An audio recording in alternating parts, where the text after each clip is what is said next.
나른한 오후 커피 한 잔에 담긴 향긋한 역사를 풀어드립니다. 커피로 맛보는 역사, 커피 인문학자 이길상 교수님과 함께합니다. 어서 오세요. 네, 안녕하세요. 요즘 커피 한 잔 하면서 책 읽기 참 좋은 네네. 날씨예요. 교수님도 책 많이 읽으세요? 예, 그렇죠. 뭐 저는 써야 하는 글이 많기 때문에 그만큼 또 읽어야 할 글도 많아요. 지난 며칠 동안은 요즘 유행 따라서 전 읽었던 한강의 소설 채식주의자 소년연대를 다시 읽었습니다. 뭐 글은 언제 어떤 상황에서 어떤 시선으로 읽느냐에 따라서 같은 글도 다르게 느껴진다. 뭐 이런 것을 이번에 또 깨달았습니다. 저도 요즘 다시 읽고 있는데 한강 네네. 작가의 책 다시 보셨군요. 네. 기존에 읽었을 때랑 어떤 차이가 있었어요? 네, 제가 뭐 채식주의자나 소년이 온다 등을 읽었던 10년 전에는 제가 커피를 좋아하지 않았거든요. 네, 그냥 보통의 교육학자였습니다. 네.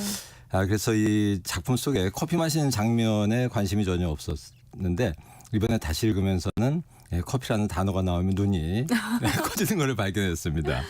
아니, 그 소설에 커피가 자주 언급돼요? 뭐 우리나라 대중소설에 커피가 나오지 않는 경우는 사실 거의 없다고 봐야죠. 채식주의자에는 커피 마시는 장면이 몇 번 나옵니다. 주인공인 채식주의자 영애의 그 형부가 같은 사무실을 사용하는 후배 제이와 만나면 늘 커피를 마시거든요. 뭐 한 번은 자판기 커피를 마셨고요. 네. 또 한 번은 직접 커피를 타서 내밀었습니다. 이 소설의 배경이라고 생각되는 80, 90년대 커피 문화를 보여주는 건데요. 당시는 뭐 집이든 사무실이든 누가 오면 뭐 묻지도 따지지도 않고 인스턴트 커피나 믹스 커피를 내밀던 시절이거든요. 당시 우리나라에서는 커피는 믹스 커피를 의미했죠. 외국에서는 커피는 원두 커피였었고요. 네. 인스턴트 커피는 외국에서 이 솔루블 커피, 즉 물에 녹는 커피라는 별도의 명칭이 있었습니다. 이 며칠 한강의 소설들을 다시 읽으면서 혹시 커피와 관련해서 무슨 명언, 뭐 괜찮은 문장이 나오는지 세심히 살폈는데 아직 못 찾았습니다. 못 읽은 작품들을 다시 읽으면서 앞으로 좀 찾아보려고 합니다. 혹시 뭐 저보다 먼저 그런 커피 관련 명언 찾으시는 분은 신고해 주시면 커피로 사례하겠습니다. 그럼 커피와 무관하게 책에서 교수님에게 다가온 명언, 문장 뭐 이런 거 없었어요? 네, 이 채식주의자에서 제게 가장 강렬하게 다가온 짧은 문장이 하나 있었습니다. 명언은 아닌데요. 네. 여러 번 반복해서 나온 문장인데요. 어떤 문장이에요? 막을 수 없었을까? 라는 문장입니다. 이 주인공 영애의 무너져가는 그 삶을 지켜보면서 언니 인애가 몇 번 한마디입니다. 인애가 찾은 결론은, 그 언니가 찾은 결론은 자신의 비겁함이었습니다. 풀어서 얘기하면 자신이 삶의 여러 중요한 순간에 비겁하지 않았다면 비극을 막을 수 있었을 텐데 라는 뜻으로 저한테는 다가왔습니다. 비겁함은 돌이킬 수 없는 후회를 낳는다. 뭐 이런 인생의 교훈을 주죠. 비록 뭐 한강의 작품에서 아직 명언을 발견하지는 못했는데요. 오늘은 커피와 관련된 명언들을 그래서 한번 소개하려고 합니다. 혹시 커피 관련 명언? 커피와 관련해서 뭐 재미있는 이야기 생각나는 거 있으신가요? 커피는 악마와 같이 검고 뭐 키스처럼 달콤하다 뭐 이런 얘기를 누군가가 했다고 들어본 적은 있어요. 예, 원래 표현은 커피는 악마와 같이 검고 지옥과 같이 뜨겁고 천사와 같이 부드러워야 한다인데요. 네. 커피가 가장 먼저 유행했던 그 튀르키예에서 오래전부터 전해져오던 속담입니다. 그런데 19세기 초반 나폴레옹 시대부터 프랑스 외교관을 지냈던 유명한 그 찰스 모리스 탈레랑이라는 사람이 이 속담 마지막에다 키스처럼 달콤해야 한다라는 말을 덧붙이는 바람에 이 속담이 아주 유명해지게 된 거죠. 이 프랑스 사람들이 설탕을 넣은 달콤한 커피를 처음 마신 것과도 뭐 관계가 있습니다. 근데 나폴레옹도 커피에 관해서 명언을 남기지 않았어요? 나폴레옹은 뭐 평생 커피를 좋아했죠. 그가 한 말 중에 이런 말이 있습니다. 커피 없이 무감각하게 사는 인생보다는 커피로 고통받으며 사는 인생을 선택하겠다. 나폴레옹은 이 총명함이나 뭐 민첩함, 결단력이 필요할 때는 항상 커피를 마셨습니다.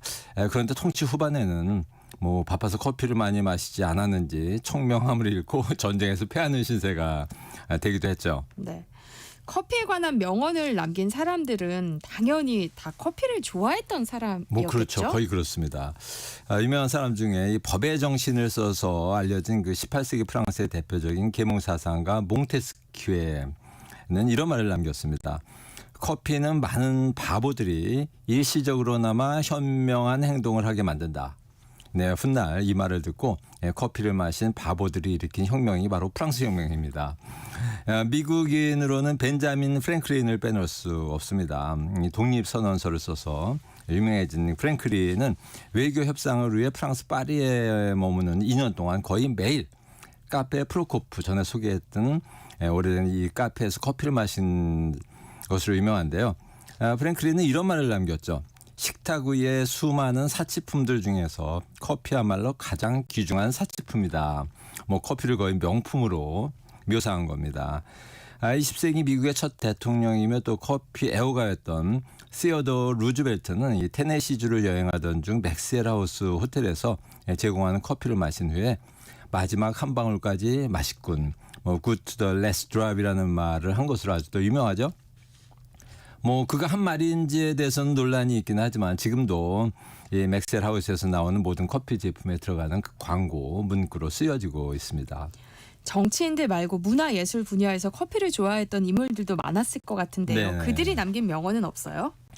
예, 뭐 분야별로 대표적인 인물들 몇 명 소개해 보면요. 먼저 음악가 중에는 유명한 작곡가 요한 세바스찬 바흐를 빼놓을 수 없습니다. 네. 바흐가 작곡한 노래 커피 칸타타를 통해 그는 이렇게 말했습니다. 모닝 커피가 없다면 나는 한 조각의 말라 비틀어진 염소고기에 불과할 것이다. 뭐 이런 노래를 했고요. 또한 이런 말도 했습니다. 맛있는 커피가 없다면 나를 기쁘게 할 방법은 없어요. 이것도 커피 칸타타에 나오는 가사고요. 바흐는 실제로 커피를 늘 곁에 두고 살았는데요. 하루에 30잔이 와. 기본이었다고 합니다. 네. 당연히 카페에서 보내는 시간도 많았고요. 이 커피 칸타타의 첫 공연이 열렸던 곳도 교회나 극장이 아니라 진머만이라는 카페였습니다. 그래서 사람들은 커피가 없었다면 바흐도 없었을 것이다 라는 그런 말을 하는 거죠. 문학가 중에도 커피를 좋아한 인물들 많죠. 그렇죠. 예, 나폴레옹을 거의 신처럼 숭배했던 19세기 프랑스 작가 오노레드 발자크도 있습니다. 소설과 에세이로 구성된 91편의 그 미완성 작품이긴 하죠. 인간 희극을 쓰면서 하루에 커피를 40잔 정도 마셨다고 하는데요. 네. 뭐 이런 말을 남겼습니다. 커피가 뱃속에 들어오면 전투가 시작된다. 아이디어가 움직이기 시작하고 기억이 전속력으로 되살아난다. 비교라는 기병대가 돌격하고 논리라는 포병대가 달려든다. 예, 발자크에게 커피는 삶의 원동력이고 작품을 가능하게 하는 활력소였던 거죠. 노벨 문학상을 받은 영국 시인 T.S. 엘리엇도 커피를 굉장히 좋아했습니다. 작품 그 황무지에서 4월은 잔인한 달이라는 표현을 해서 우리에게 더욱 잘 알려진 엘리엇은 이런 글을 남겼습니다. 나는 나의 인생을 커피 스푼으로 측정하여 왔다. 뭐 대단한 커피 사랑이죠. 네. 독일의 작가 괴테도 커피의 가치를 인정하면서 이렇게 말했습니다. 인간의 정신력은 그가 마신 커피에 정비례한다. 뭐 제 경험으로는 뭐 제가 마신 커피가 정비례까지는 몰라도 저의 지적 활동에 도움이 되는 것 같기는 합니다. 이 대중 예술가 중에도 커피에 관해 멋진 말을 남긴 분들이 많습니다. 대중 예술가라고 하면 영화 배우나 가수를 얘기하시는 거예요? 네네. 뭐 영화 배우 알파치노는 영화 대부에서도 커피 마시는 장면을 많이 보여줬는데요. 실제로 그는 커피는 내가 지속적으로 활동하게 하는 연료다라는 말을 자주 했습니다. 그리고 몇 해 전에 노벨 문학상을 받았던 가수 밥 딜런은 뭐 이렇게 말했죠. 나는 어릴 적부터 블랙커피를 마셨다. 나에게 커피는 위대한 물질의 하나다. 이 배우 마돈나는 매우 재미있는 표현을 했습니다. 나는 아침에 깨어나자마자 커피를 만들고 깨어나기 위해 커피를 만든다. 그리고 아시아 영화계에서는 가장 유명한 커피 애호가는 제키 찬입니다. 아주 마음에 드는 말을 한마디 했습니다. 제키 찬이라고 하면 홍콩 배우 성룡 말씀하시는 거죠? 네네네. 예, 성룡은 말하기를 커피는 그 자체가 하나의 언어다. 커피는 마시는 음료를 넘어서 사람과 사람 사이에 소통을 가능하게 한다는 점에서 하나의 언어라는 말입니다. 정말 설득력이 넘치는 표현을 성룡이 했습니다. 세상에는 정말 많은 커피 애호가들이 있고 멋진 말들도 많이 했네요. 그렇다면 커피에 대해서 명언을 남긴 한국인도 당연히 있겠죠. 예, 역사적 인물 중에 커피를 좋아하는 분들은 뭐 일일이 나열하기 어려울 정도로 우리나라에도 많습니다. 뭐 글을 쓰는 작가, 그림을 그리는 화가, 뭐 노래를 만드는 작곡가 등은 대표적으로 이제 창의력, 뭐 집중력을 필요로 하잖아요. 네. 그래서 이런 분야에 커피를 좋아하는 분들이 많은데요. 뭐 잘 알려진 분으로는 이상, 뭐 이효석, 천경자, 뭐 박완서 같은 분들입니다. 이 커피를 좋아했던 분들은 많은데 의외로 명언 수준의 표현을 남긴 분들은 찾아보기 어렵습니다. 그런데 얼마 전에 제가 옛날 신문을 보다가 매우 독특한 표현으로 이 커피를 찬양한 굉장한 분을 한 명 발견을 했습니다. 우리에게도 잘 알려진 분이에요? 예, 아닙니다. 당대에는 꽤 유명했던 분 같은데 지금 세대는 뭐 잘 모르는 분이죠. 커피 전문가들도 역사학자들도 잘 모르는 분일 겁니다. 저는 지금까지 수많은 책에서 이제 커피를 좋아했던 인물들을 만났고 또 현실 세계에서도 이 커피에 빠져 사는 사람들을 뭐 만나고 있는데요. 이분만큼 커피를 좋아하는 마음을 명료하게 그리고 강력하게 표현한 사람은 못 본 것 같습니다. 본인 표현으로는 신문쟁이였던 언론인 김재경이란 그런 인물입니다. 어떤 인물이에요? 예, 좀 생소한 이름이죠. 네. 이분은 경상북도 의성 출신인데요. 일제강점기에 중국 베이징 대학 문과를 졸업한 후에 베이징에서 잠시 생활하다가 해방이 되자마자 이제 귀국을 했죠. 그리고 일간지였던 현대일보 기자로 취직합니다. 현대일보는 1946년 3월에 소설가 이태준을 주필로 해서 창간된 좌익신문이었습니다. 이태준은 일제강점기에 여운형이 사장이었던 조선중앙일보의 학예부장이었습니다. 뭐 이상의 그 장편시 오감도를 조선중앙일보에 연재하도록 추천한 것이 이태준이었죠. 오감도를 싣지 않으면 사표를 내겠다고 여운형 사장을 협박해서 쉽게 만든 장본인입니다. 네. 물론 오감도라는 시가 너무 난해하고 뭐 이상해서 뭐 이상을 죽여야 한다 등 독자들의 항의가 빗발치는 바람에 30편 중 15편만 싣고 연재는 중단되었습니다. 해방 후 이태준은 현대일보로 옮겨서 불사조라는 소설을 연재하다가 현대일보가 미군정에 의해 무기 정간 처분을 받자 월북을 하고 맙니다. 이후 현대일보는 서상천이라는 체육인에게 발행권이 넘어가죠. 서상천은 지금 우리가 알고 있는 역도라는 단어를 만든 분으로 유명하죠. 그 이전까지는 역기, 힘을 쓰는 기술이었던 이 운동을 힘을 쓰는 도로 바꾼 겁니다. 사장이 바뀌었어도 이제 오늘의 주인공 김재경은 계속 현대일보에 남아서 글을 썼습니다. 네. 기자를 거쳐 이제 편집부장이 된 1948년 10월 7일자 신문에 다방수필 커피의 감칠맛이라는 긴 글을 실었는데요. 이 글에서 자신이 커피를 좋아하는 이유 그리고 커피를 대하는 마음을 아주 재미있고 강하게 밝혔습니다. 커피를 좋아하는 이유에 대해서 뭐라고 밝혔어요? 네, 첫째 이유는 커피가 무엇보다도 정신노동자의 휴식을 돕는 음료였기에 좋아했다는 거죠. 뭐 이런 표현을 썼습니다. 자신과 같은 정신노동자가 일을 마치고 나서 그럴듯한 다방을 찾아가서 세상 만사를 잊어버리고 육체와 정신을 한꺼번에 쉬어가며 커피 한 잔 마시는 재미를 모른다면 불쌍한 사람, 가엾은 인생이다 라고 썼습니다. 그리고 김재경이 커피를 좋아한 두 번째 이유는 맛이었습니다. 김재경의 표현을 그대로 옮기면 이렇습니다. 미지근한 듯하면서도 따뜻한 맛, 좀 털털한 듯하면서도 달콤한 맛이 커피의 향취, 커피의 신비력이다. 이 매력적인 맛, 위대한 감칠맛 때문에 나는 커피의 노예, 커피의 포로가 되었다. 그러면서 김재경은 이 같은 기호식품인 담배 맛 그리고 술 맛과 커피 맛을 비교했습니다. 술과 담배와 비교를 했다고요? 어떻게 해요? 네. 김재경의 표현을 그대로 옮기면 이렇습니다. 담배 맛이나 술 맛쯤으로 이 커피 맛을 따라잡는 것은 족탈불급이다. 맨발로 뛰어도 따라갈 수 없다는 뜻이죠. 네. 그 다음에 표현하기를 담배나 술을 커피와 비교하는 것은 어림없는 수작에 불과하다고 했습니다. 김재경은 커피 맛을 알뜰살뜰한 맛이라고 표현하기도 했는데요. 알뜰살뜰은 사전을 찾아보면 정성스럽고 지극하다라는 뜻이죠. 네. 뭐 커피에 이런 단어를 붙인 사람은 저는 처음 봤습니다. 네. 뭐 더욱 기가 막히는 것은 커피를 마시기 위해서라면 자신이 이런 행동까지 할 수 있다고 몇 가지 각오를 이 신문 기사에서 표현했는데요. 뭐 제가 보기에는 정말 대단한 각오로 보이는 문장들이 나옵니다. 각오까지 남겼다는 걸 보면 커피에 대한 사랑이 대단했던 것 같아요. 네, 뭐 그의 표현을 몇 가지 소개하면 커피를 많이 마셔 모가지가 12토막으로 쪼개지는 한이 있더라도 자기는 커피를 마시겠다.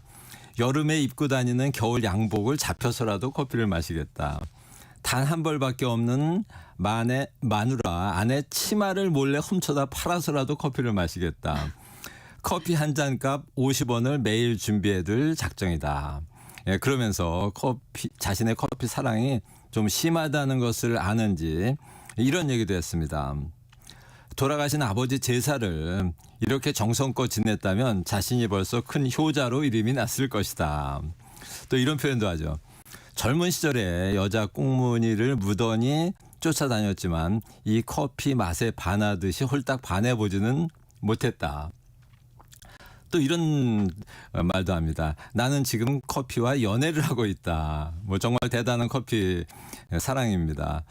그런데 이 글의 마지막 문장까지 읽어보면 웬만한 사람은 커피를 좋아한다고 말을 꺼내기조차 어렵게 만듭니다. 지금까지 말씀해 주신 것만 들어도 사실 이 정도는 병인가 싶을 정도로 심한 것 같은데 더한 표현도 있어요?